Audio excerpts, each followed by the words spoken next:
a 150 kilómetros de casa. Dijo que yo necesitaba una lección. Las palabras salieron de su boca como si fuera lo más natural del mundo, como si una madre de 69 años fuera solo un problema que resolver.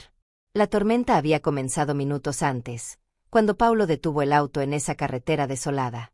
No había casas, no había luces, solo asfalto mojado y la oscuridad extendiéndose hacia el horizonte. Yo estaba en el asiento trasero, observándolo ajustar el espejo retrovisor para mirarme. «Mamá, esto es por tu bien», me dijo con esa voz que había aprendido a usar cuando quería sonar razonable. La misma voz que usaba para convencer a Rebeca de sus mentiras, la misma que usaba en sus reuniones de negocios para cerrar tratos turbios. Ha sido una carga demasiado tiempo. Necesitas entender lo que significa valerse por una misma. Sus ojos en el espejo no mostraban duda. Tampoco mostraban dolor.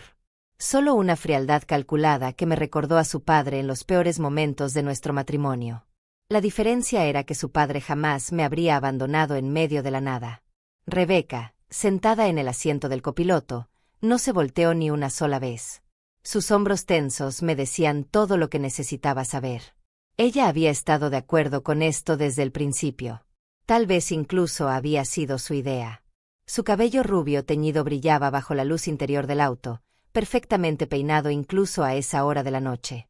Era el tipo de mujer que nunca permitiría que la lluvia arruinara su apariencia. «Paulo», le dije con la voz más suave que pude encontrar, «¿realmente vas a dejarme aquí?» Él se rió.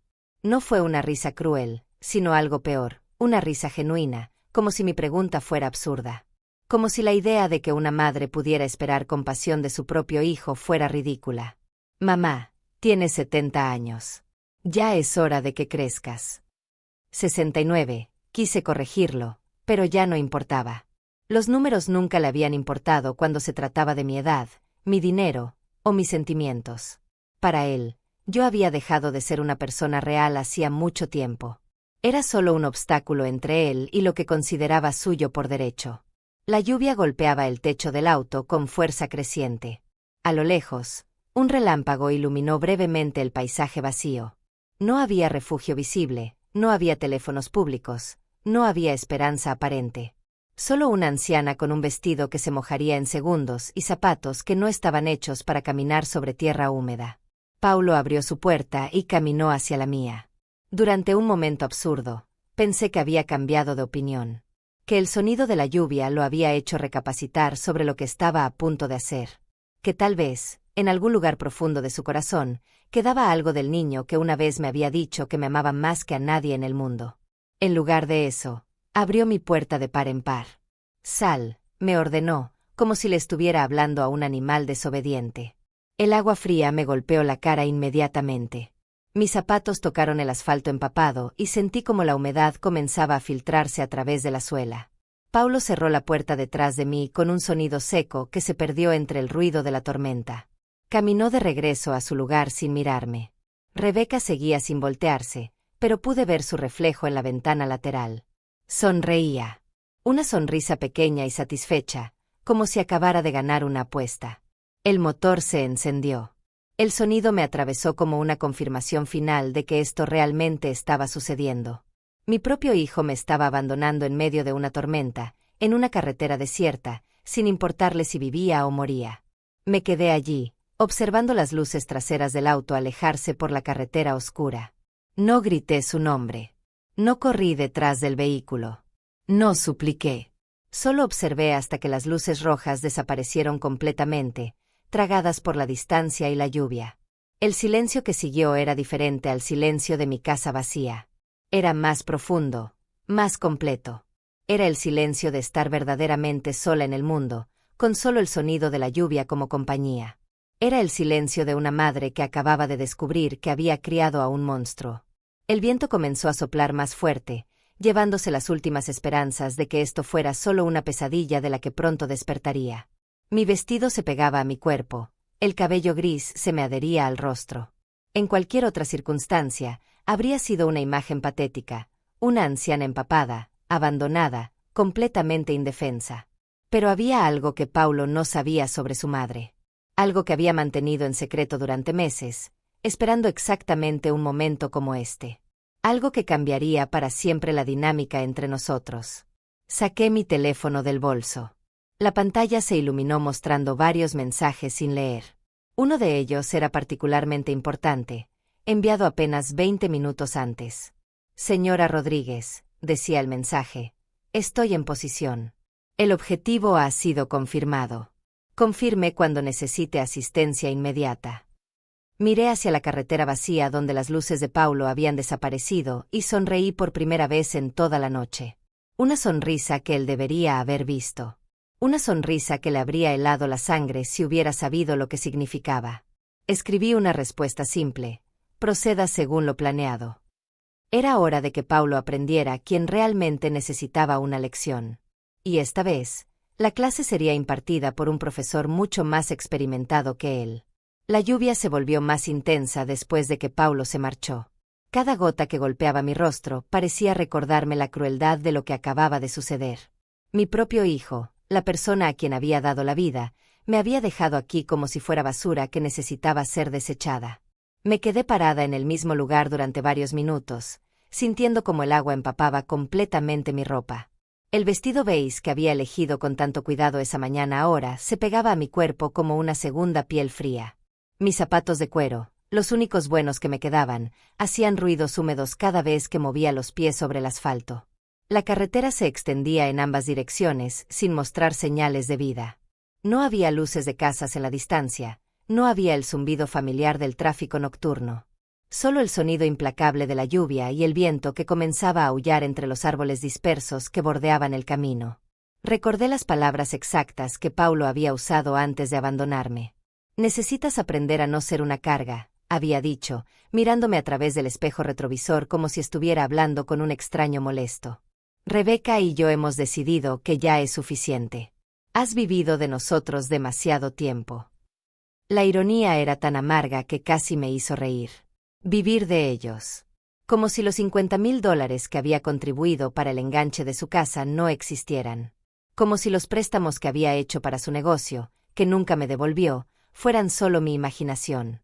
Como si los años que pasé cuidando a su hija cuando era bebé, mientras él y Rebeca construían su carrera, no tuvieran valor alguno. Pero Paulo había reescrito la historia en su mente. En su versión, yo era solo una anciana inútil que consumía sus recursos y limitaba su libertad. Rebeca había sido especialmente hábil plantando esas semillas. Había observado cómo, conversación tras conversación, ella lograba convencerlo de que yo era el problema en sus vidas. Tu madre siempre está aquí, la había escuchado decir una tarde, cuando pensaban que estaba durmiendo. No podemos tener privacidad, no podemos hacer planes. Es como tener una niña grande que nunca va a crecer. Y Paulo había asentido. Mi propio hijo había asentido mientras su esposa me comparaba con una niña problemática. El viento sopló más fuerte, llevándose el calor que aún quedaba en mi cuerpo. Comencé a temblar, no solo por el frío, sino por la magnitud de lo que Paulo había hecho. Me había llevado a esa carretera con engaños. Me había dicho que íbamos a cenar a un restaurante especial para celebrar mi cumpleaños atrasado. Incluso me había pedido que me vistiera bien. Ponte algo elegante, mamá, había dicho esa mañana con una sonrisa que ahora entendía había sido completamente falsa. Vamos a un lugar donde quiero que luzcas bien. Yo había estado emocionada. Hacía meses que no salíamos juntos, que no pasábamos tiempo de calidad. Pensé que tal vez las cosas entre nosotros finalmente estaban mejorando. Me había arreglado el cabello, me había puesto mi mejor vestido, incluso me había aplicado un poco del perfume que guardaba para ocasiones especiales. Todo había sido parte del plan. El restaurante elegante, la ropa bonita, la promesa de una celebración familiar. Todo diseñado para hacer que mi humillación fuera más completa, más devastadora. Durante el viaje, habían hablado entre ellos como si yo no existiera. Rebeca había mencionado casualmente sus planes para renovar toda la casa ahora que tendrían más espacio y libertad. Paulo había hablado sobre el viaje a Europa que estaban planeando, el mismo viaje para el cual me habían pedido prestados $3,000 el mes pasado. Ahora entendía que nunca habían tenido intención de devolverme ese dinero. Nunca habían tenido intención de que estuviera allí para recibirlo. Un trueno resonó en la distancia, seguido de un relámpago que iluminó brevemente el paisaje desolado. La tormenta se estaba intensificando, y yo seguía parada en el mismo lugar donde Paulo me había dejado, como si moverme fuera a admitir que esto realmente estaba sucediendo. Cerré los ojos y traté de procesar la traición completa de lo que había vivido. No había sido un arranque de ira, no había sido una decisión impulsiva tomada en un momento de estrés. Esto había sido planeado, calculado, ejecutado con la precisión de quienes habían pensado cada detalle. Incluso habían elegido esa carretera específicamente. Estaba lo suficientemente lejos de la ciudad para que caminar de regreso fuera imposible, pero no tan lejos como para que pudieran ser acusados de intento de homicidio si algo me pasaba. Habían calculado exactamente la distancia necesaria para enseñarme una lección sin cruzar líneas legales que los comprometieran. La frialdad de esa planificación me quitó el aliento más que el viento helado. Mi hijo no solo me odiaba, me despreciaba con una metodicidad que me resultaba completamente extraña. ¿Cuándo había aprendido a ser tan cruel? ¿Cuándo había decidido que yo merecía ser tratada como algo menos que humana? Rebeca había salido del auto antes que Paulo cuando llegamos a este punto. Había caminado unos metros por la carretera, mirando hacia ambos lados como si estuviera verificando que no hubiera testigos. Solo entonces había regresado y le había hecho una señal a Paulo. Esa había sido mi confirmación final de que esto no era espontáneo. Ellos habían estado aquí antes. Habían elegido este lugar específico porque sabían que estaríamos completamente solos. Abrí los ojos y miré mi teléfono nuevamente.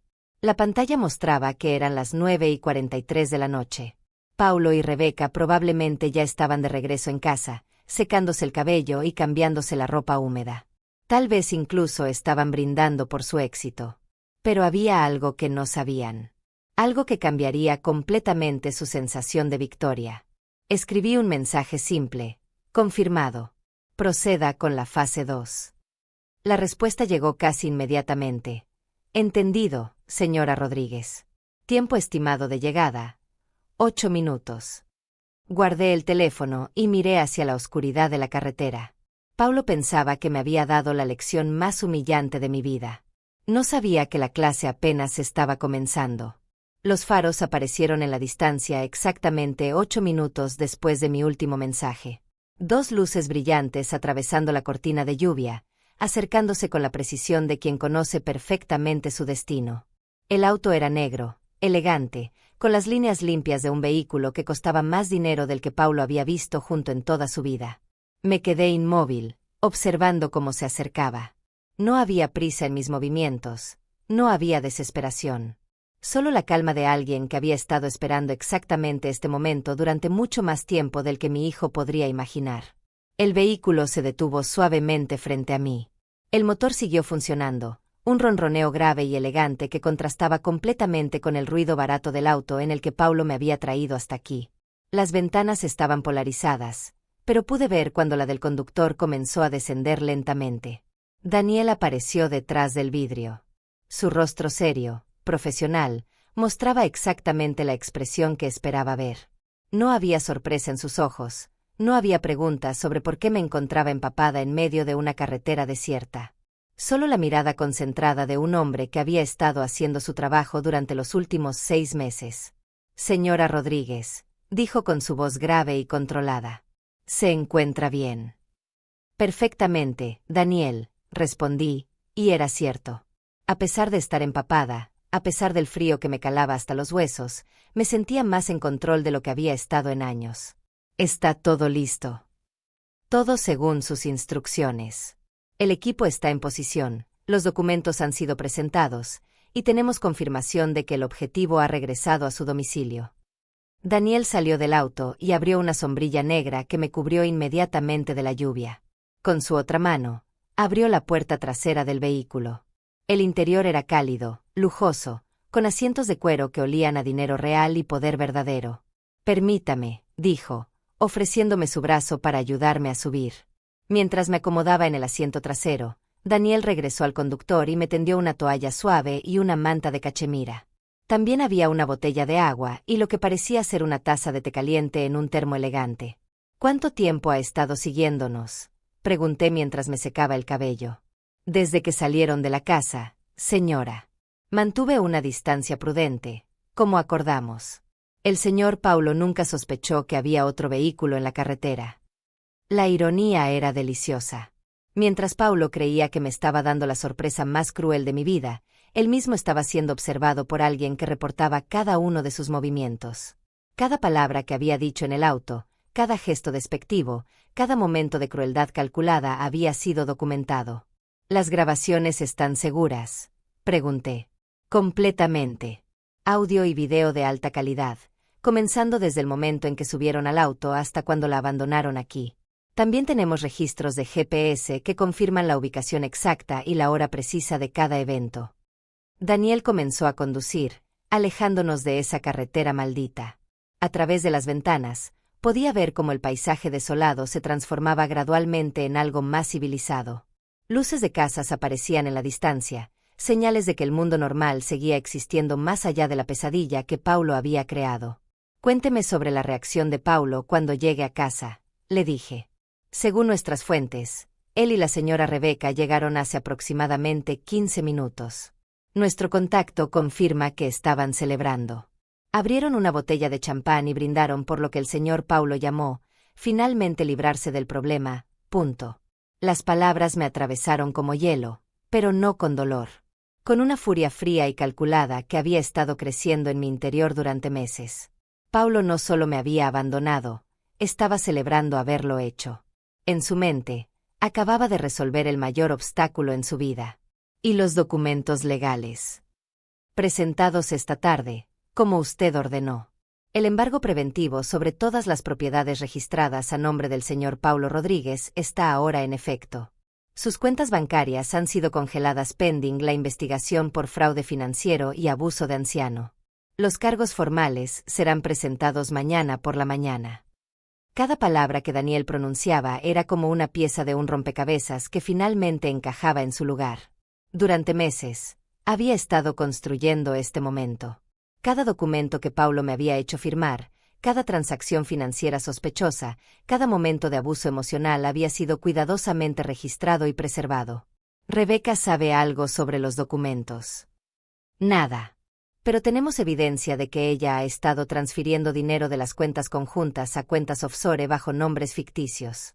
Las transferencias comenzaron hace 3 meses, exactamente cuando usted sospechó que estaban planeando deshacerse de usted permanentemente. Rebeca había sido inteligente, pero no tanto como creía. Mientras pensaba que estaba robando el dinero sin dejar rastros, cada una de sus transacciones estaba siendo monitoreada por los investigadores privados que había contratado. Cada dólar robado se había convertido en evidencia adicional contra ella. El auto se detuvo en un semáforo, y Daniel se volteó para mirarme a través del espejo retrovisor. Señora Rodríguez, ¿está segura de que quiere proceder con todo el plan? Una vez que comience, no habrá vuelta atrás para ninguno de ellos. La pregunta me hizo reflexionar por un momento. Paulo era mi hijo. A pesar de todo lo que había hecho, a pesar de la crueldad que había mostrado, seguía siendo el bebé que una vez había cargado en mis brazos. El niño que había consolado cuando tenía pesadillas, el adolescente al que había apoyado en cada decisión importante de su vida. Pero ese niño había muerto hacía mucho tiempo. El hombre que me había abandonado bajo la lluvia era un extraño que llevaba el rostro de mi hijo. Y ese extraño había tomado su decisión sobre qué tipo de relación quería tener conmigo. Proceda con todo, le dije a Daniel. Cada paso, cada detalle, exactamente como lo planeamos. Entendido. ¿Quiere ir directamente al hotel, o prefiere hacer una parada en algún lugar específico? Al hotel. Necesito cambiarme de ropa y prepararme para mañana. Va a ser un día muy largo. Daniel asintió y continuó conduciendo. A través de la ventana, podía ver las luces de la ciudad acercándose. En algún lugar de esas luces, Paulo y Rebeca seguían celebrando lo que creían era su victoria final.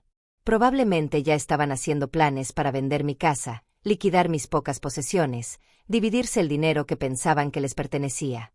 No sabían que en menos de 12 horas, sus vidas se convertirían en una pesadilla de la cual nunca podrían despertar. No sabían que la anciana indefensa que habían abandonado en la lluvia tenía más poder y recursos de los que habían imaginado jamás.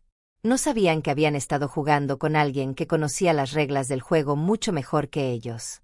Mi teléfono vibró con un mensaje. Lo revisé y sonreí al ver las palabras que aparecían en la pantalla. Operación Justicia iniciada. Todos los equipos en posición, esperando órdenes finales. Miré hacia las luces de la ciudad y pensé en Paulo brindando por su crueldad. Disfruté ese momento por unos segundos más, sabiendo que sería el último momento de felicidad que tendría en mucho, mucho tiempo. Daniel, le dije finalmente, envié la señal. Que comience la verdadera lección. El hotel era elegante, discreto, el tipo de lugar donde la gente poderosa se hospeda cuando no quiere ser vista. Daniel me acompañó hasta la suite que había reservado bajo un nombre que Paulo jamás podría rastrear. Mientras me cambiaba la ropa empapada por algo seco y cálido, comencé a recordar cómo había llegado a este momento. Todo había comenzado hace 8 meses, cuando encontré los papeles escondidos en el escritorio de Paulo. Él había venido a casa con una carpeta llena de documentos legales que necesitaba que firmara para organizar mejor las finanzas familiares. Yo había confiado, como siempre confiaba en mi hijo. Había firmado sin leer cada línea, creyendo que estaba ayudándolo a consolidar algún préstamo o inversión. Pero esa noche, algo en su comportamiento me había parecido extraño. La forma en que evitaba mi mirada, como Rebeca sonreía demasiado, como ambos parecían ansiosos porque firmara rápidamente. Por primera vez en años, decidí no confiar ciegamente. Cuando se marcharon, revisé las copias que habían dejado. Lo que descubrí me heló la sangre. No eran documentos de consolidación financiera.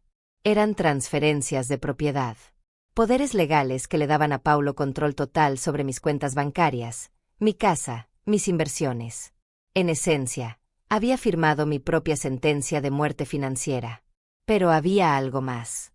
Entre los papeles, encontré un borrador de carta que Paulo había olvidado. Una carta dirigida a un geriátrico privado, consultando sobre opciones de cuidado a largo plazo para una paciente con demencia incipiente. La carta describía a una mujer de 70 años que estaba perdiendo sus facultades mentales y necesitaba supervisión constante. La mujer era yo. Y yo no tenía demencia. Esa noche no dormí.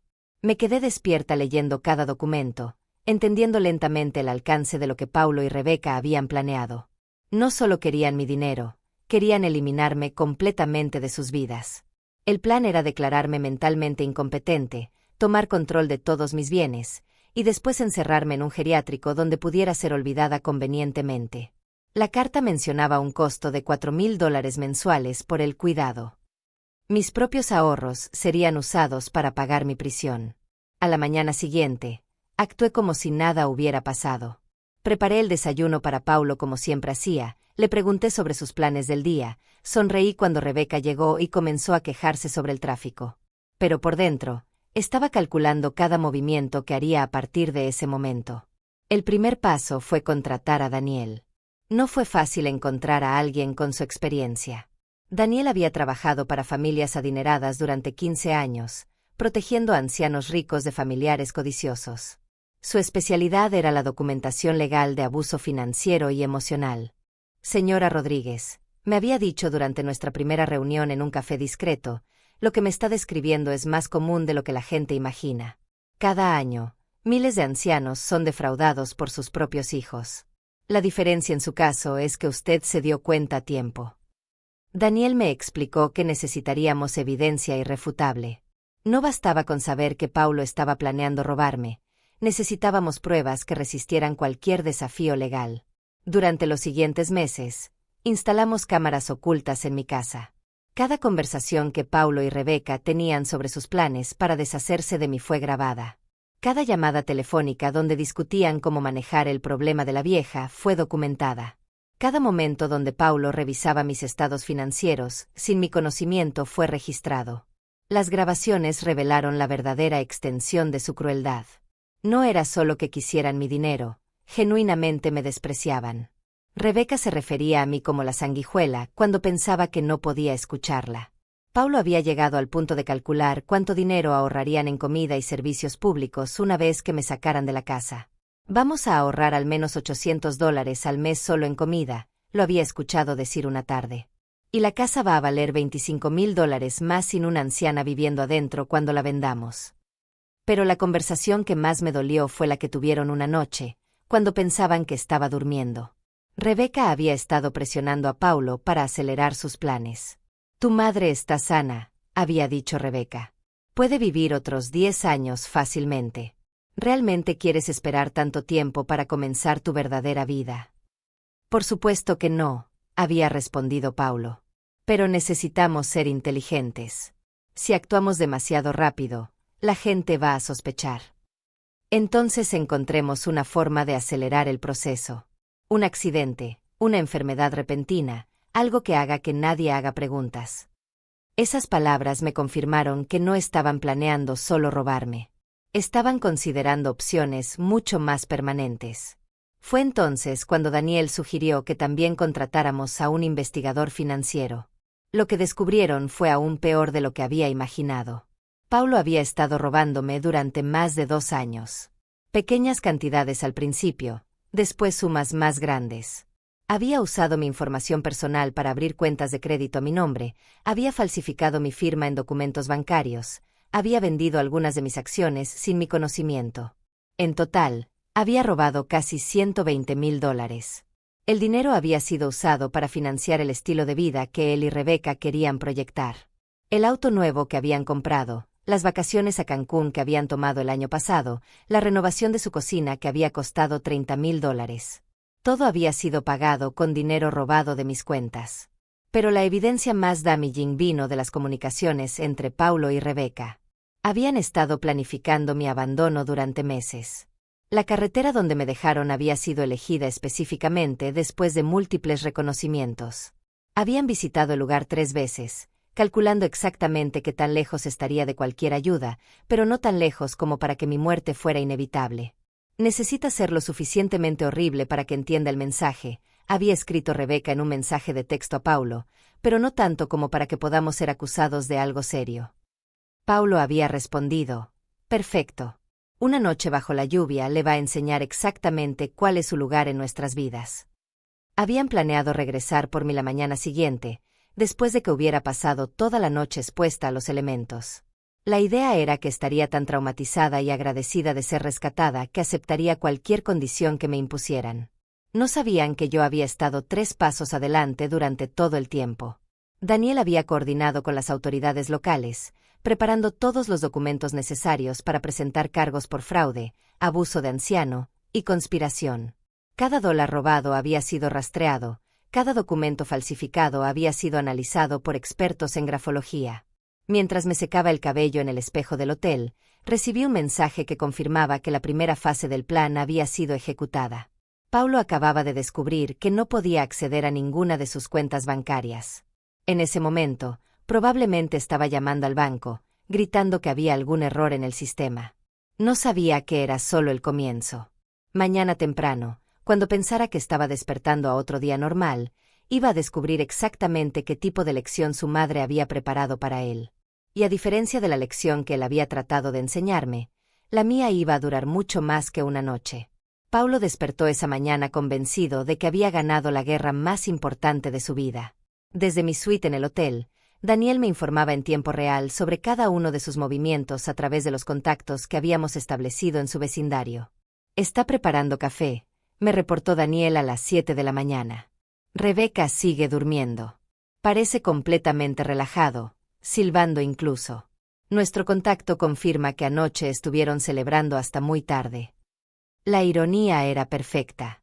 Mientras Paulo se preparaba para lo que creía sería el primer día de su nueva vida libre de la carga de su madre, yo estaba organizando los detalles finales de su destrucción completa. A las 8:30, Paulo intentó acceder a su cuenta bancaria principal para pagar algunas facturas mensuales. Ese fue el momento exacto cuando su mundo perfecto comenzó a desmoronarse. «Daniel», le dije mientras desayunaba tranquilamente en mi habitación, ya comenzó a llamar al banco. 3 llamadas en los últimos 10 minutos. Está siendo transferido de departamento en departamento. Nadie puede darle información específica, solo que hay una investigación en curso que requiere la congelación temporal de sus cuentas. Paulo era inteligente, pero no tanto como creía. Durante años, había manejado las finanzas familiares con la arrogancia de quien piensa que nadie está prestando atención. Había falsificado documentos, había transferido dinero sin autorización, había usado mi información personal para obtener créditos que él pagaba con fondos robados de mis cuentas. Cada una de esas transacciones había sido meticulosamente documentada por el equipo de investigadores que Daniel había coordinado. Cada firma falsificada había sido analizada por expertos en grafología. Cada transferencia no autorizada había sido rastreada hasta su cuenta de destino. ¿Qué está haciendo Rebeca?, pregunté. Acaba de despertar. Está preguntándole a Paulo por qué parece tan alterado. Él está explicando sobre los problemas bancarios, pero trata de minimizarlo, diciéndole que probablemente es un error del sistema que se resolverá en pocas horas. Rebeca no sabía que sus propias cuentas offshore también habían sido identificadas y congeladas. Los 3 meses que había pasado transfiriendo dinero robado a cuentas bajo nombres ficticios habían creado un rastro digital perfecto para los investigadores federales. A las 9:15, Paulo recibió la primera llamada oficial. Era del departamento de fraudes del banco, solicitando que se presentara inmediatamente la sucursal principal para discutir irregularidades significativas en sus cuentas. Está vistiéndose rápidamente, me informó Daniel. Le dijo a Rebeca que regresaría en 1 hora, que solo necesita aclarar un malentendido menor. Pero Paulo no regresaría a casa en 1 hora. No regresaría a casa en absoluto. Mientras él conducía hacia el banco, completamente inconsciente de lo que le esperaba, yo revisaba por última vez todos los documentos que habían sido preparados durante los últimos meses. Cada pieza de evidencia estaba organizadamente archivada, cada testimonio había sido verificado, cada registro financiero había sido auditado por contadores forenses. La carpeta principal contenía más de 200 páginas de evidencia documentando el abuso sistemático que Paulo había perpetrado contra mí. No era solo el robo del dinero. Era un patrón completo de manipulación psicológica, aislamiento social y abuso financiero que había escalado gradualmente durante más de 2 años. Los registros mostraban cómo Paulo había comenzado controlando pequeños aspectos de mi vida diaria. Primero había insistido en ayudarme con mis finanzas porque era demasiado complicado para alguien de mi edad. Después había comenzado a limitar mis salidas sociales, convenciéndome de que era peligroso para una mujer de mi edad estar sola en la calle. Gradualmente, había logrado aislarme de mis amigos. Cada invitación social era rechazada con excusas que sonaban razonables.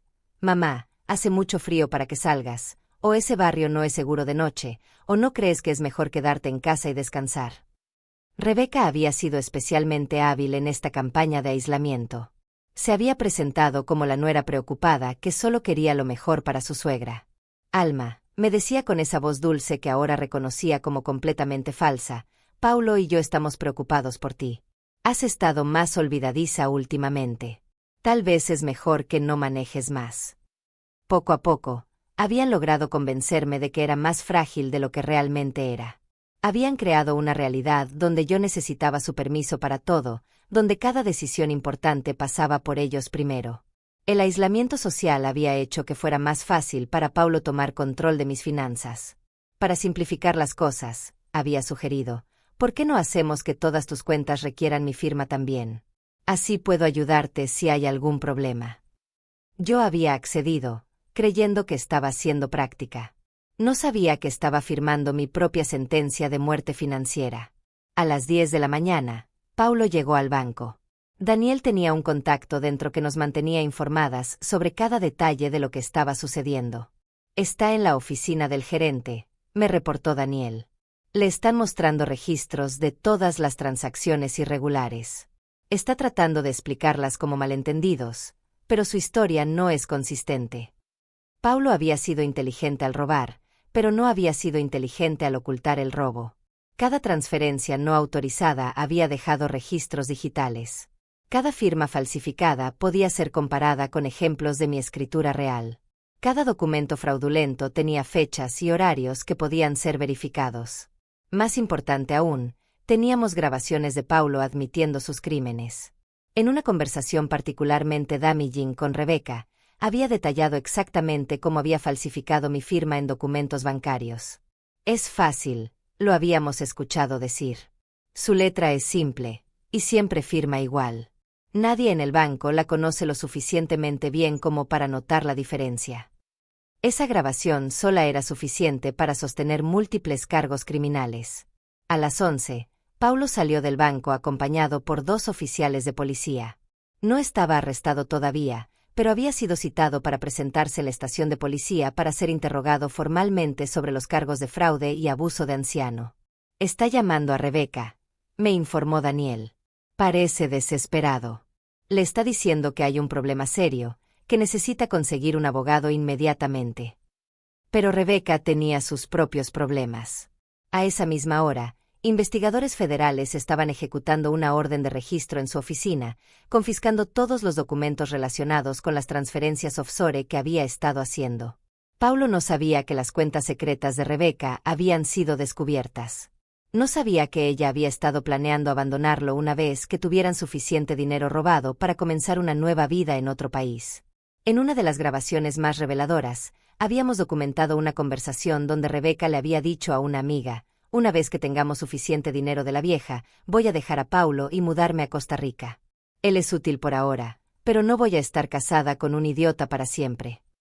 Paulo había estado siendo usado por Rebecca tanto como él me había estado usando a mí. La diferencia era que Rebecca había sido más inteligente sobre sus planes de escape. Pero ninguno de los dos había sido lo suficientemente inteligente como para darse cuenta de que la vieja indefensa había estado documentando cada uno de sus movimientos. Mientras Paulo se dirigía a la estación de policía, probablemente todavía creyendo que podía explicar todo como un malentendido, yo me preparaba para la fase final del plan. Era hora de que Paulo descubriera que la lección que pensaba que me había enseñado anoche había sido solo el comienzo de una educación mucho más larga y dolorosa. Una educación que él nunca olvidaría. La sala de juntas del bufete de abogados era imponente, con ventanas del piso al techo que daban vista a toda la ciudad. Paulo entró acompañado por el abogado defensor que había contratado con los últimos fondos de emergencia que tenía disponibles. Su rostro mostraba la confusión de alguien que todavía no entiende completamente en qué problema se ha metido. Yo ya estaba allí, sentada al lado de mi equipo legal. 3 abogados especializados en fraude financiero y abuso de ancianos, todos con expedientes impecables en casos similares. Paulo me vio y por un momento su expresión cambió a algo que podría haber sido alivio. «Mamá», dijo, acercándose a mí con esa sonrisa falsa que había perfeccionado durante años. «Gracias a Dios que estás bien. Estaba tan preocupado. Cuando regresé por ti esta mañana y no estabas en la carretera, pensé que algo terrible había pasado». La mentira salió de su boca con tanta naturalidad que casi podría haber creído que realmente había regresado por mí. Pero Daniel había estado monitoreando su casa toda la noche. Paulo había dormido tranquilo hasta las 8 de la mañana, sin mostrar ni la menor preocupación por mi bienestar. «Paulo», le dije con la voz más suave que pude encontrar, «siéntate.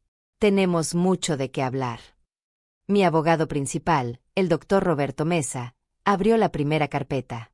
Era un hombre de 60 años con una reputación implacable en casos de fraude familiar. Había ganado el 93% de los casos que había manejado, recuperando más de $15 millones para víctimas de abuso financiero. «Señor Rodríguez», comenzó el doctor Mesa, «estamos aquí para discutir una serie de transacciones financieras irregulares que han sido identificadas en las cuentas de su madre durante los últimos 24 meses». Paulo miró a su abogado, un hombre joven y nervioso que claramente no tenía experiencia en casos de esta magnitud. «Debe haber algún error», dijo Paulo. «Yo he estado ayudando a mi madre con sus finanzas porque ella tiene dificultades para manejar cuestiones complejas». «¿Se refiere a dificultades como estas?», preguntó el doctor Mesa, colocando sobre la mesa una serie de documentos. «Esta es una transferencia de $25,000 de la cuenta de ahorros de su madre a su cuenta personal, realizada el 15 de marzo. ¿Puede explicar la autorización para esta transacción?». Paulo tomó el documento y lo estudió. Pude ver cómo su mente trabajaba, calculando qué explicación podría sonar más convincente. «Mi madre me pidió que transfiriera ese dinero para ayudarme con gastos médicos de mi esposa», dijo finalmente. «Interesante», respondió el doctor Mesa. «Porque según los registros médicos que hemos revisado, su esposa no tuvo ningún gasto médico significativo en marzo. De hecho, ese dinero fue usado para el pago inicial de un automóvil nuevo». La cara de Paulo comenzó a palidecer. Su abogado susurraba algo en su oído, probablemente aconsejándole que no dijera nada más. «Pero eso no es todo», continuó el doctor Mesa. «Tenemos documentación de 37 transacciones similares durante el periodo en cuestión. El total asciende a $119,832. Las cifras llenaron la habitación como un peso físico. Paulo miró hacia mí, buscando alguna señal de que esto era solo un malentendido que podíamos resolver en familia. Mamá, me dijo, tú sabes que siempre he tratado de ayudarte. Todo lo que hice fue para protegerte. ¿Protegerme de qué, Paulo?, le pregunté. De mi propio dinero. El doctor Mesa continuó sacando documentos. Señor Rodríguez, también tenemos evidencia de falsificación de firma en múltiples documentos bancarios. Nuestros expertos en grafología han confirmado que estas firmas no fueron hechas por su madre. Paulo se hundió más en su silla. Su abogado estaba revisando frenéticamente los documentos, claramente abrumado por la cantidad de evidencia.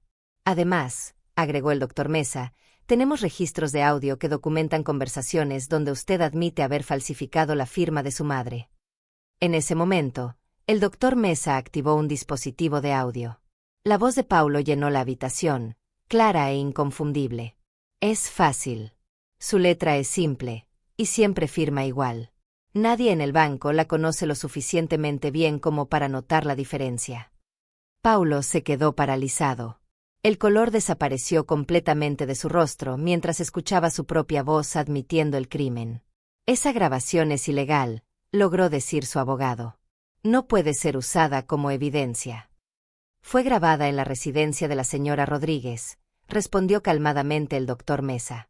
Ella tiene derecho legal a grabar conversaciones en su propia casa, especialmente cuando sospecha que está siendo víctima de un crimen. La habitación se quedó en silencio por varios segundos. Paulo me miraba como si me estuviera viendo por primera vez en su vida. Mamá, susurró, me has estado grabando. Durante 8 meses, le respondí. Desde que encontré los documentos del geriátrico. Paulo se quedó helado. Sabía exactamente a qué me refería. El doctor Mesa sacó otra carpeta. Ah, sí. Los documentos donde usted consulta sobre opciones de cuidado para una paciente con demencia. Una paciente que, según múltiples evaluaciones médicas independientes, no muestra ningún signo de deterioro cognitivo. También tenemos grabaciones de conversaciones donde usted y su esposa discuten opciones para acelerar la muerte de su madre, agregó otro de mis abogados. Paulo se puso de pie bruscamente. Eso no es cierto. Nunca dijimos nada sobre. ¿Quiere que reproduzcamos esas grabaciones también?, preguntó el doctor Mesa. Paulo se volvió a sentar, derrotado.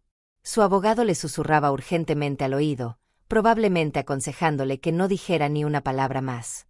Señor Rodríguez, continuó el doctor Mesa, los cargos que se presentarán contra usted incluyen fraude financiero, abuso de anciano, falsificación de documentos y conspiración. La pena máxima combinada para estos cargos es de 25 años de prisión. 25 años, repetí lentamente. Eso significa que saldrías de la cárcel cuando tengas 68 años. Casi la edad que tengo yo ahora. Paulo me miró con una expresión que nunca había visto antes. No era solo miedo, era el reconocimiento completo de que había subestimado completamente a su oponente. Pero, continué, hay una alternativa. Su abogado se inclinó hacia adelante, claramente interesado en cualquier opción que pudiera evitar la prisión para su cliente. Puedes confesar voluntariamente todos los crímenes, devolver cada centavo que robaste con intereses, y aceptar 5 años de libertad condicional con servicios comunitarios. También renunciarás a cualquier reclamo sobre mi herencia o propiedad. Paulo me miró durante largo tiempo, procesando las opciones. 25 años en prisión o 5 años de libertad condicional. No era realmente una elección. ¿Y si acepto?, preguntó finalmente. Entonces podrás reconstruir tu vida. Aprender a vivir con las consecuencias de tus decisiones. Tal vez incluso convertirte en el hombre que una vez pensé que eras. Paulo bajó la cabeza. Cuando la levantó de nuevo, había lágrimas en sus ojos. Mamá, dijo con voz quebrada, ¿puedes perdonarme algún día? La pregunta me atravesó el corazón. A pesar de todo lo que había hecho, seguía siendo mi hijo. El perdón se gana, Paulo, le dije. Y tú tienes mucho trabajo por hacer. El doctor Mesa colocó los documentos de confesión sobre la mesa. Era hora de que Paulo firmara su propia lección. Paulo firmó los documentos con mano temblorosa. Cada firma era como ver a un hombre destruyendo su propia vida con sus propias manos. Su abogado había intentado negociar términos más favorables, pero la evidencia era tan abrumadora que incluso él reconoció que era mejor aceptar el acuerdo. Cuando terminó de firmar, Paulo se quedó sentado en silencio durante varios minutos. Finalmente levantó la vista hacia mí. «¿Rebeca sabe sobre esto?», preguntó. «Rebeca tiene sus propios problemas», le respondí. «Mientras tú estabas aquí firmando tu confesión, ella estaba siendo arrestada por los agentes federales». Paulo palideció aún más, si eso era posible. ¿Arrestada? ¿Por qué? El doctor Mesa abrió otra carpeta. Su esposa ha estado transfiriendo dinero robado a cuentas offshore durante los últimos 3 meses. Evasión fiscal, lavado de dinero, fraude internacional. Los cargos federales son mucho más serios que los que usted enfrenta. También descubrimos algo más interesante, agregué. Rebeca estaba planeando abandonarte una vez que tuviera suficiente dinero. Tenía boletos de avión a Costa Rica programados para la próxima semana. Paulo me miró como si le hubiera abofeteado. Eso no puede ser cierto. ¿Quieres escuchar las grabaciones donde ella le cuenta a su amiga Florencia sobre sus planes?, le pregunté. El doctor Mesa activó nuevamente el dispositivo de audio. La voz de Rebeca llenó la habitación, clara y despiadada. Una vez que tengamos suficiente dinero de la vieja, voy a dejar a Paulo y mudarme a Costa Rica. Él es útil por ahora, pero no voy a estar casada con un idiota para siempre. Tengo 32 años. Puedo conseguir a alguien mejor. Paulo se desplomó en su silla como si le hubieran quitado todos los huesos del cuerpo. La traición de Rebeca era casi tan devastadora como el descubrimiento de que yo había estado documentando todos sus crímenes. Ella me dijo que me amaba, susurró Paulo. Rebeca te amaba tanto como tú me amabas a mí, le dije. Es decir, solo mientras fueras útil para sus propósitos. El teléfono del doctor Mesa sonó. Habló brevemente y después se dirigió a nosotros. Rebeca acaba de ser formalmente acusada. Los agentes encontraron $340,000 en las cuentas offshore. Dinero que había estado robando no solo de ustedes, sino también de su empleador. Aparentemente, había estado falsificando facturas en su trabajo y desviando fondos durante más de un año. Paulo cerró los ojos. Su mundo perfecto se había desmoronado completamente en menos de 24 horas. ¿Dónde está ahora?, preguntó. En la cárcel federal, respondió el doctor Mesa. La fianza fue establecida en $500,000. Considerando que todas sus cuentas han sido congeladas, es improbable que pueda pagarla. Paulo me miró con una expresión desesperada. Mamá, ¿podrías? ¿Podrían qué?, le pregunté. ¿Ayudar a la mujer que planeó robarme y abandonarme? La mujer que te convenció de que yo era solo un estorbo en sus vidas. Paulo bajó la cabeza. Tienes razón. No tengo derecho a pedirte nada. No, le dije. No lo tienes. El doctor Mesa continuó explicando los términos del acuerdo. Paulo tendría que realizar 300 horas de servicio comunitario trabajando con ancianos víctimas de abuso. Tendría que asistir a terapia psicológica obligatoria durante 2 años. Y tendría que devolver cada centavo que había robado, con un interés del 8% anual. El total que debe devolver, incluyendo intereses y penalidades, es de $143,000, dijo el doctor Mesa. Tienes 5 años para completar el pago. Paulo hizo algunos cálculos mentales. Eso es casi $2,500 al mes. No tengo trabajo, no tengo casa. No tengo nada. Entonces será mejor que encuentres trabajo rápidamente, le dije. Y que sea un trabajo honesto esta vez. Paulo me miró durante largo tiempo. Mamá, ¿dónde voy a vivir? La casa está a tu nombre, y después de lo que hice. No, le dije firmemente. No puedes regresar a mi casa. Esa parte de tu vida terminó anoche cuando me dejaste bajo la lluvia. Pero soy tu hijo. Eres el hombre que trató de robarme, que planeó encerrarme en un geriátrico, que me abandonó en una carretera desierta durante una tormenta. El hecho de que compartamos sangre no te da derecho a mi perdón automático. Paulo comenzó a llorar. No eran lágrimas de manipulación, eran lágrimas genuinas de alguien que finalmente entendía la magnitud de lo que había perdido. ¿Hay alguna forma de que pueda ganarme tu perdón?, preguntó. Tal vez, le dije. Pero va a tomar mucho tiempo, y va a requerir que demuestres que realmente has cambiado. No con palabras, sino con acciones. El doctor Mesa explicó que Paulo tendría que reportarse con un oficial de libertad condicional cada 2 semanas.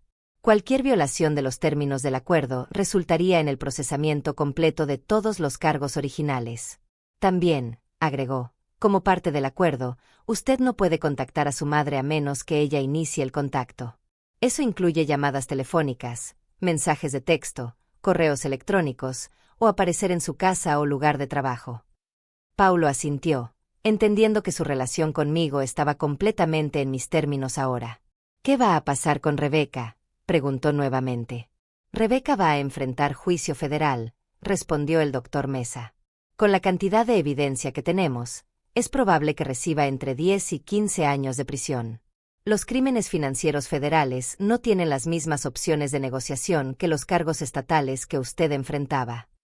Paulo se quedó en silencio, procesando el hecho de que la mujer por la cual había traicionado a su madre ahora iba a pasar la próxima década en prisión. Hay algo más que debes saber, le dije. Tu hija se va a quedar conmigo. Paulo levantó la cabeza bruscamente. Sofía. Tu hija de 8 años necesita estabilidad. Con su madre en prisión y tú sin casa ni trabajo, el tribunal va a conceder custodia temporal a la persona mejor posicionada para cuidarla. Esa persona soy yo. Era la primera vez que veía a Paulo mostrar genuina emoción por alguien más que él mismo. ¿Puedo verla?, preguntó. Eso lo decidirá el tribunal, le respondí. Y dependerá de cómo te comportes durante tu libertad condicional. Paulo se puso de pie lentamente. Su abogado le recordó que tenía que reportarse con su oficial de libertad condicional al día siguiente y comenzar a buscar trabajo inmediatamente. Cuando llegó a la puerta, Paulo se volteó hacia mí una última vez. Mamá, dijo, sé que no tengo derecho a decir esto, pero, lo siento. Realmente lo siento. Lo sé, le respondí. Pero lamentarse no es suficiente. Ahora tienes que vivir con las consecuencias de tus decisiones. Paulo salió de la sala, caminando hacia un futuro incierto pero merecido. Yo me quedé sentada, sintiendo una mezcla extraña de tristeza y satisfacción.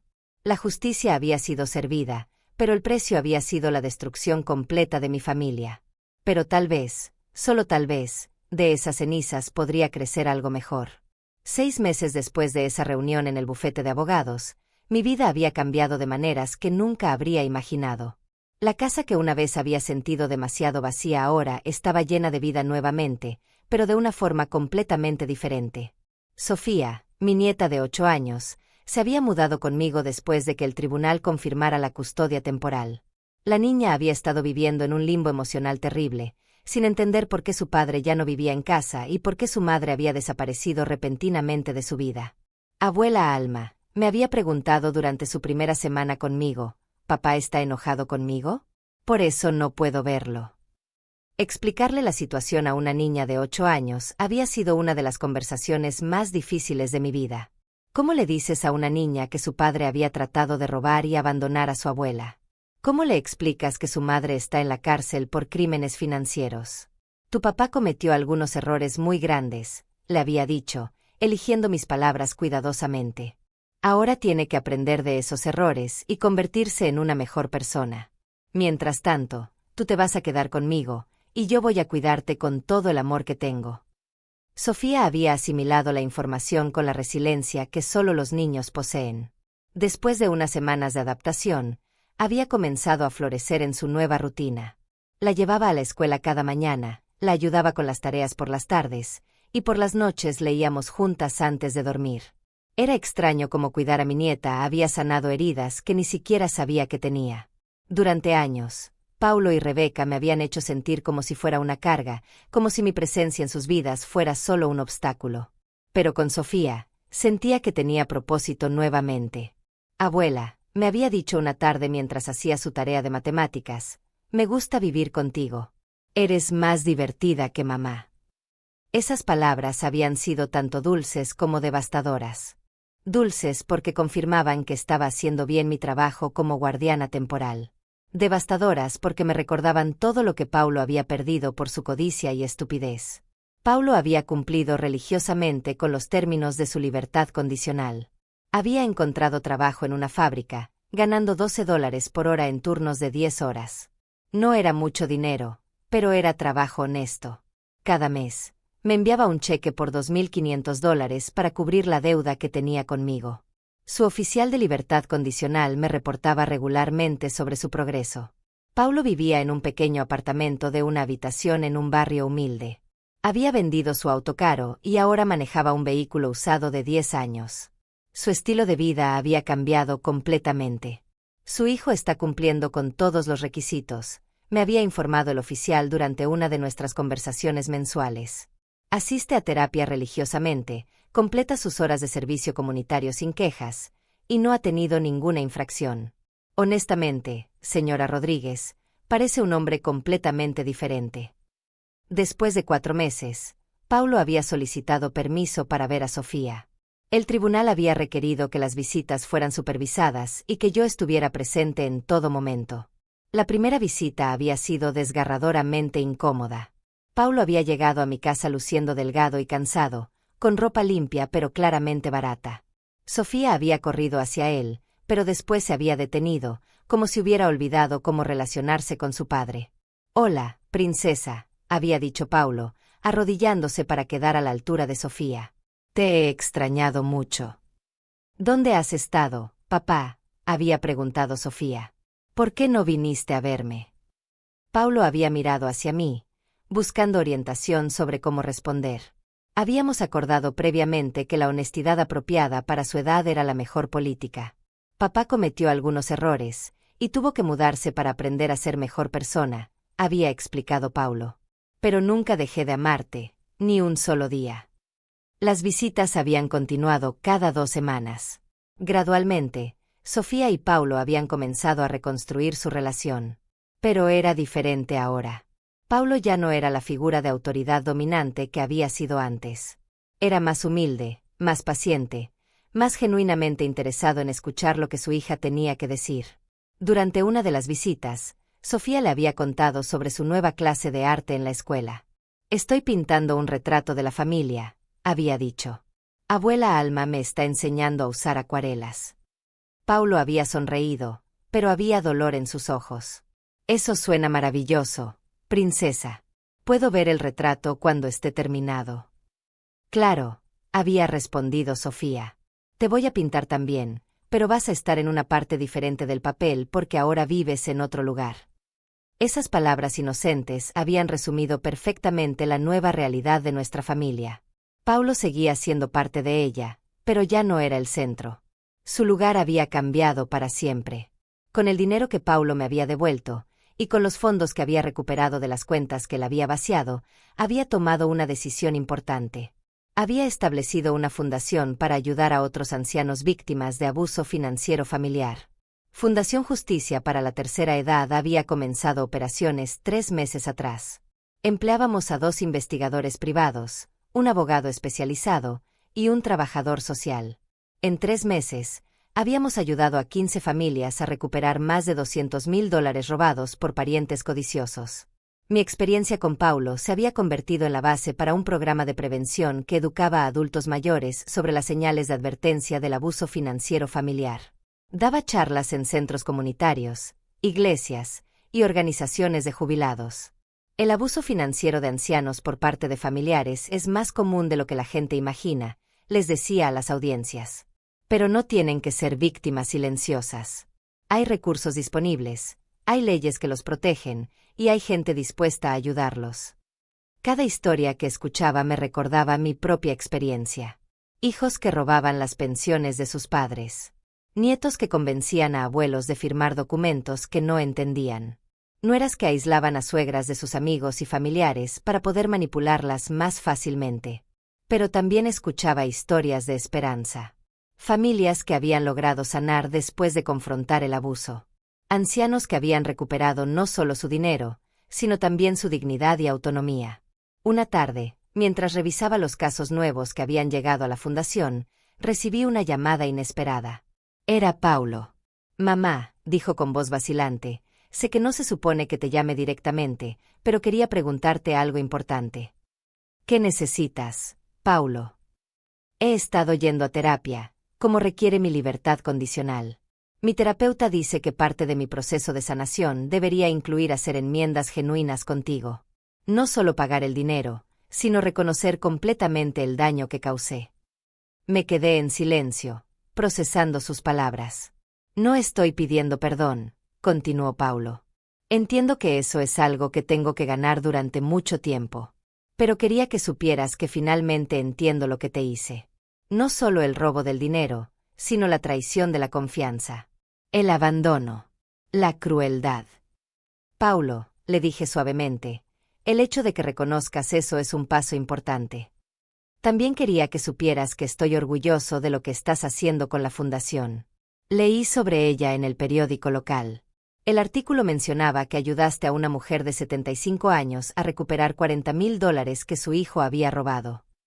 Hay muchas familias pasando por lo que nosotros pasamos, le dije. Lo sé. Y quería ofrecerte algo. Como parte de mi servicio comunitario, he estado trabajando en el centro de ancianos. Algunos de los residentes me han contado historias sobre familiares que los están robando. Si alguna vez necesitas que alguien hable con familias sobre las consecuencias reales del abuso financiero, yo podría ayudar. La oferta me sorprendió. ¿Estarías dispuesto a hablar públicamente sobre lo que hiciste? Si eso ayuda a otras familias a evitar pasar por lo que nosotros pasamos, sí. No me enorgullezco de lo que hice, pero tal vez mi experiencia pueda servir como advertencia para otros. Después de colgar, me quedé pensando en la conversación durante mucho tiempo. Paulo estaba cambiando, lentamente pero genuinamente. No era el mismo hombre que me había abandonado bajo la lluvia 6 meses atrás. Esa noche, mientras ayudaba a Sofía con su tarea, ella me hizo una pregunta que me tomó por sorpresa. Abuela Alma, ¿crees que papá puede venir a vivir con nosotras algún día? La pregunta era complicada. Paulo había violado mi confianza de maneras que tomarían años sanar completamente. Pero también era el padre de Sofía, y ella necesitaba tener una relación con él. No lo sé, mi amor, le dije honestamente. Eso va a depender de muchas cosas. Pero lo que sí sé es que tu papá te ama, y está trabajando muy duro para convertirse en una mejor persona. Y tú lo perdonas. El perdón es complicado, Sofía. No es algo que sucede de la noche a la mañana. Es algo que crece lentamente, como una planta que necesita mucho cuidado. Sofía asintió como si entendiera perfectamente. Esa noche, después de que Sofía se durmiera, me senté en mi jardín y pensé en todo lo que había cambiado. Hacía un año, había sido una anciana aislada y manipulada, creyendo que era una carga para su familia. Ahora era una mujer empoderada que estaba ayudando a otras personas en situaciones similares, criando a su nieta, y lentamente considerando la posibilidad de sanar una relación familiar profundamente dañada. La lluvia que había caído esa noche terrible 6 meses atrás, se había convertido en algo completamente diferente. Se había convertido en el comienzo de una nueva vida. Un año después de aquella noche bajo la lluvia, me encontré parada en el mismo lugar donde Paulo me había abandonado. Pero esta vez no estaba sola, y definitivamente no estaba indefensa. Sofía estaba a mi lado, sosteniendo un ramo de flores silvestres que habíamos recogido en el camino. «Aquí fue donde pasó, abuela», me preguntó con la curiosidad natural de una niña de 9 años. «Sí, mi amor. Aquí fue donde tu papá me dejó, y aquí fue donde comenzó nuestra nueva vida. Habíamos venido porque Paulo me había pedido que lo trajera aquí. Era parte de su proceso de terapia, según me había explicado. Su terapeuta creía que necesitaba enfrentar físicamente el lugar donde había cometido su acto más cruel contra mí. Paulo llegó 10 minutos después, manejando el mismo auto usado que había comprado cuando tuvo que vender su vehículo caro. Se veía diferente ahora. Más delgado, con algunas canas que no tenía antes, pero también con algo en sus ojos que no había visto en años, humildad genuina. «Mamá», me dijo al acercarse, «gracias por venir». Durante los últimos 6 meses, Paulo había cumplido religiosamente con cada término de su libertad condicional. Había pagado cada cuota de la deuda sin retraso. Había completado su servicio comunitario trabajando con ancianos, y muchos de ellos habían comenzado a considerarlo un amigo. Había asistido a terapia sin fallar a una sola cita. Más importante aún, había comenzado a trabajar conmigo en la Fundación Justicia para la Tercera Edad. Su testimonio sobre las consecuencias del abuso financiero familiar había ayudado a educar a docenas de familias. Ver a un hombre admitir públicamente sus crímenes contra su propia madre había tenido un impacto poderoso en audiencias de todo el estado. «Papá», dijo Sofía, corriendo hacia él con las flores, «estas son para ti. Abuela y yo las recogimos para que puedas dejarlas aquí». Paulo tomó las flores con manos temblorosas. «Gracias, princesa. Son hermosas». Los tres caminamos hasta el punto exacto donde Paulo había detenido el auto esa noche. El lugar se veía diferente bajo la luz del sol, menos amenazante, pero los recuerdos seguían siendo vívidamente dolorosos. «Mamá», dijo Paulo, arrodillándose y colocando las flores en el asfalto, «he venido aquí solo varias veces durante el último año. Cada vez que sentía que estaba empezando a sentir lástima por mí mismo, venía aquí para recordar lo que te hice». Se quedó arrodillado durante varios minutos, con la cabeza baja. Cuando finalmente habló, su voz estaba quebrada por la emoción. «Esta carretera me enseñó algo que todos los años de terapia no pudieron enseñarme. Me enseñó que el amor real no es posesivo. El amor real no trata de controlar o manipular. El amor real no abandona a alguien cuando ya no es conveniente». Sofía se acercó a su padre y puso su pequeña mano en su hombro. «Papá, ¿por qué estás llorando?» «Porque estoy triste por las cosas malas que hice, princesa. Pero también estoy feliz porque tú y la abuela me están dando la oportunidad de ser mejor». Paulo se puso de pie y me miró directamente a los ojos. «Mamá, sé que nunca podré deshacer lo que hice. Sé que cambié para siempre nuestra relación.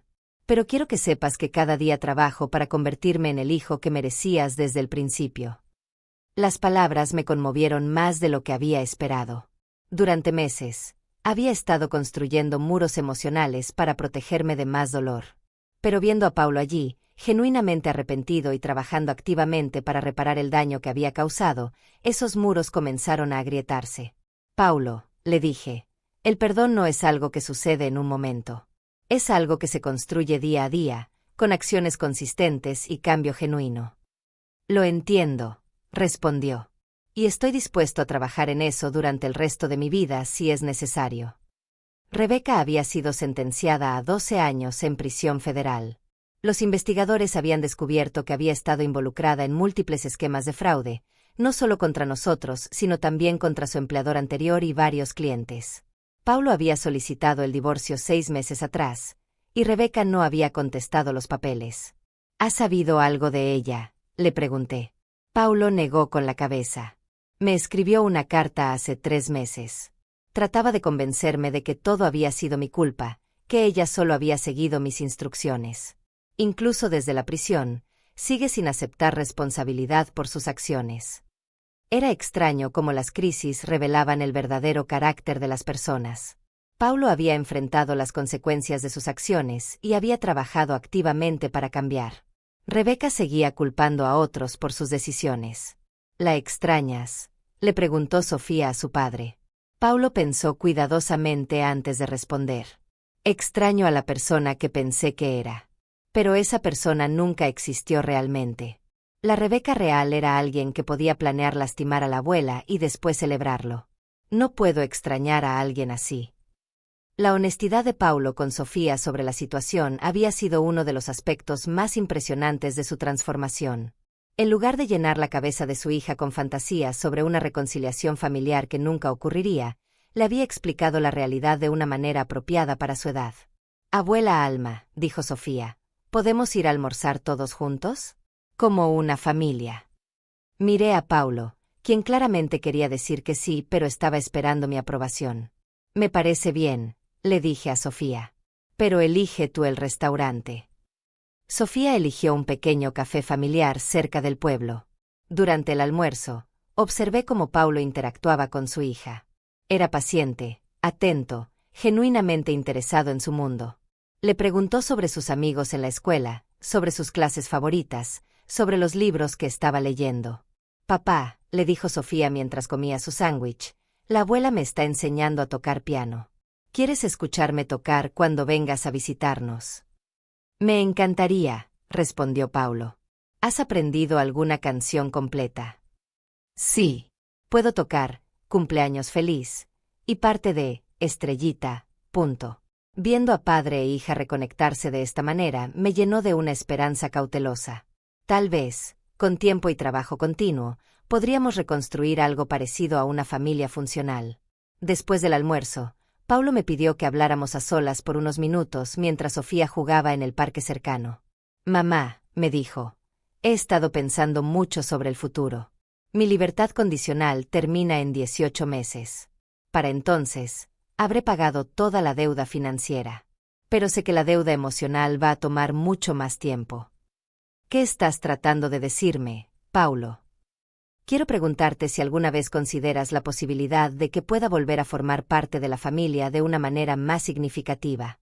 No estoy hablando de mudarme de regreso a la casa o de que las cosas vuelvan a ser como antes. Pero tal vez, eventualmente, podríamos pasar más tiempo juntos. Como abuelos compartiendo la crianza de Sofía. La pregunta era compleja. Paulo había demostrado cambio genuino, pero la traición que había cometido era profunda. ¿Podía confiar en él nuevamente? ¿Debía intentarlo por el bien de Sofía? Paulo, le dije finalmente, estoy abierta a esa posibilidad.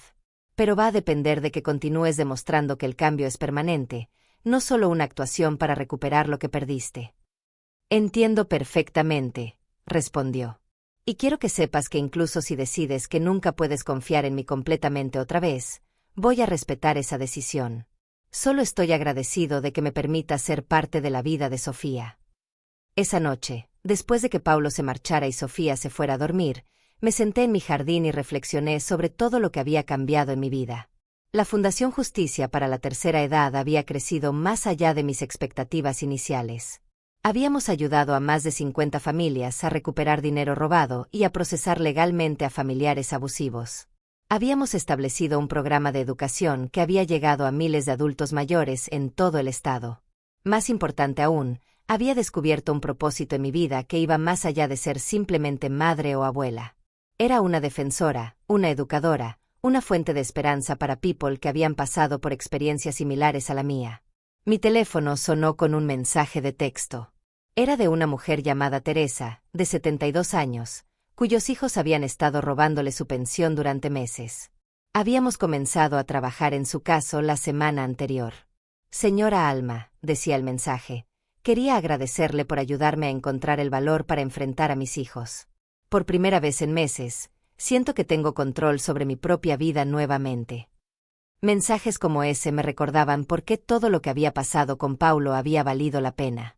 Mi experiencia de dolor se había convertido en una herramienta para ayudar a otros. Miré hacia las estrellas y pensé en aquella noche terrible bajo la lluvia. Paulo había pensado que me estaba enseñando una lección sobre mi lugar en el mundo.